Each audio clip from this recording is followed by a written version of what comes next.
In this Diablo IV video, I'll be showing you my Bloody Barbarian build, which is a beginner barbarian build that focuses on using Bleed and Deathblow to kill enemies. And this is a beginner build that's aimed at World Tiers 1 and 2 to kind of get you off onto a good start with a Bleed-focused barbarian. The general strategy for this build is to use Rend to soften up enemies with a good amount of bleeding damage before finishing them off with Deathblow. Both of these attacks hit at an AoE cone in front of you, allowing you to strike many enemies at once, which is what makes this build so good. You can wipe out many enemies, often in a single attack. Fury is not a problem for this build because of the fighter's Deathblow and Furious Rend passive skills, which generate Fury as well as the slaking aspect.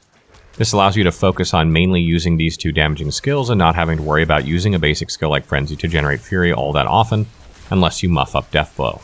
Beyond this, we also use skills to help keep us alive like Challenging Shout and Iron Skin, which come in handy when surrounded by many enemies at once or when fighting a tough boss. And Leap is here to be able to get back to bosses quickly or to get out of sticky situations. Taking a look at the skills that we use for this build, first is Deathblow. When facing a bunch of enemies with this build, you want to start by searching for a weak enemy in the pack. Once you find it, land a couple of strikes with Frenzy and finish it off with Deathblow. It's imperative that you aim for the weakest target, because if you don't kill it, then Deathblow will have a 15-second cooldown, and you do not want this. So aim for the easiest to kill enemy and kill it, ideally hitting other enemies at the same time if you can. Remember, Deathblow hits in a small cone in front of you, so aiming is important. You can gain a lot of extra damage by clipping enemies you cannot kill with Deathblow while killing an enemy that you can. The fighter's Deathblow passive will net you a bunch of Fury from this, and you should be able to begin using Rend to strike enemies.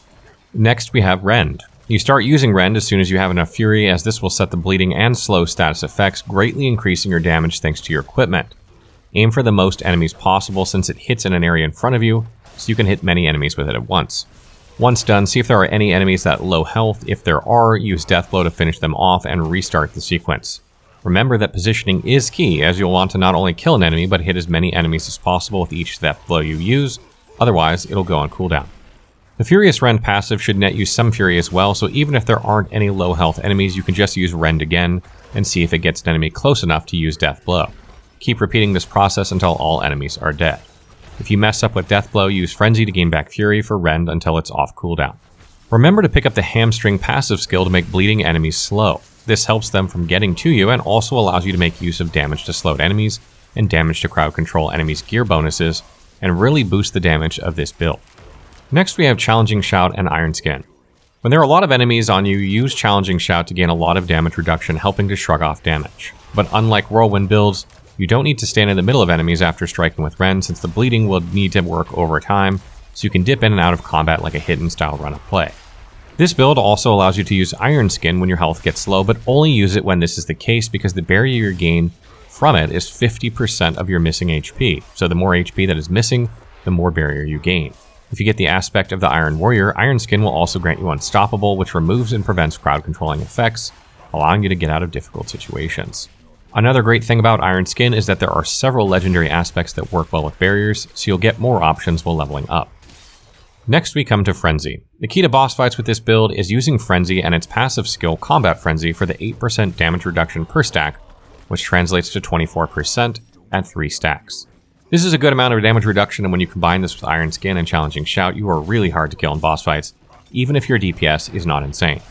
You generally sit there face-tanking the boss, only moving to dodge particularly deadly attacks or when you have your dodge off cooldown, but you want to keep attacking to keep your damage reduction up and Frenzy pumping. Use Challenging Shout every time it's off cooldown and use Iron Skin when your HP gets low. Hit with Rend anytime you have the Fury for it, even if you just used it, since bleeds can stack on the boss, and use Deathblow anytime it's off cooldown. You won't instantly refresh it, but it hits hard and doesn't cost Fury, so you might as well use it every chance you get. And then lastly we come to Leap. Leap is here to help with mobility to get out of bad situations in these fights, or to get back to bosses before your Frenzy buff wears off.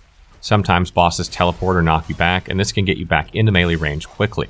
Additionally, sometimes they might drop a gnarly AoE that you need to get out of in a hurry, and this skill can do that for you, which is a nice addition to this build. The Barbarian has access to a unique mechanic called the Arsenal system. Each skill can use either one of several types of weapons from your arsenal, being bludgeoning, left slot, dual wield mid slot, and slashing right slot. When performing a skill, you can choose which weapon you'll use while attacking with that skill.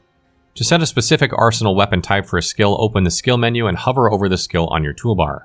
Press the cycle weapon button and select the type of weapon you want to use. Now each time you attack with that particular skill, you'll use that specific weapon. This serves two purposes. First, each weapon has a unique expertise passive that will apply when using that weapon. For this build, you'll want to use one of the following weapon types for your slashing weapon.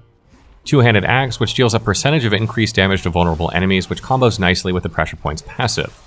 And secondly, two-handed sword, which gives you a percent of your direct damage you deal, as in bleed over time, which is great because we're focusing on bleed. The second purpose is weapon swapping. Many aspects and passives provide you bonuses each time you swap weapons. In this case, you'll want to set dual wield for frenzy, bludgeoning for deathblow, and slashing for rend. This will allow you to quickly swap between 3 different weapons, triggering these kind of bonuses. Once you hit level 15, you'll get access to the class mechanic quest, Masters of Battle. Once you complete it, it will unlock the technique slot, allowing you to select a weapon expertise effect that will be applied to all attacks regardless of the weapon. For this build, you'll ideally want to have a two-handed axe equipped and a two-handed sword expertise on your technique. This means that all of your attacks, including deathblow, will deal bleeding damage, as well as increasing your rend damage against vulnerable enemies, thanks to the two-handed axe expertise. Final tips. You can see the amount of bleeding an enemy will take represented by a darker red on the enemy's health bar. If the bar turns completely dark, you know the enemy will die from bleeding, allowing you to switch to a different target while you wait for it to die from bleeding. For this build, bonuses you want to look out for are damage to slowed enemies, damage to crowd control enemies, plus to rend or plus to death blow, damage to close enemies, basic skill damage, strength, and critical strike chance. All of these bonuses will benefit this build, so definitely prioritize that. Damage over time is also not bad. There are many aspects that work great with this build. On the offensive side, you should use Aspect of Anemia, which allows you to stun bleeding enemies. Slaking Aspect, which generates Fury when using Rend, and Edge Master's Aspect, which increases your damage based on your primary resource, and of course Rapid Aspect, that increases your basic attack speed. When it comes to increasing your defenses, you'll want Aspect of the Protector, which gives you a barrier from time to time when facing elite enemies, and Conceited Aspect gives you increased damage while you have a barrier active. These work well with Iron Skin, and Aspect of the Iron Warrior also makes you unstoppable when you have Iron Skin up, giving you CC immunity for its duration. You should be on the lookout for these if you can find them, and remember that aspects located on two-handed weapons gain double the benefit, and barbarians can wield two-handed weapons at a time. Amulets give you an extra 50% on aspects as well, so put your best aspects on these items. And lastly, barbarians have more weapon slots than any other class, allowing you to slot many gems. Try to stack as many amethysts as possible to increase your bleeding damage.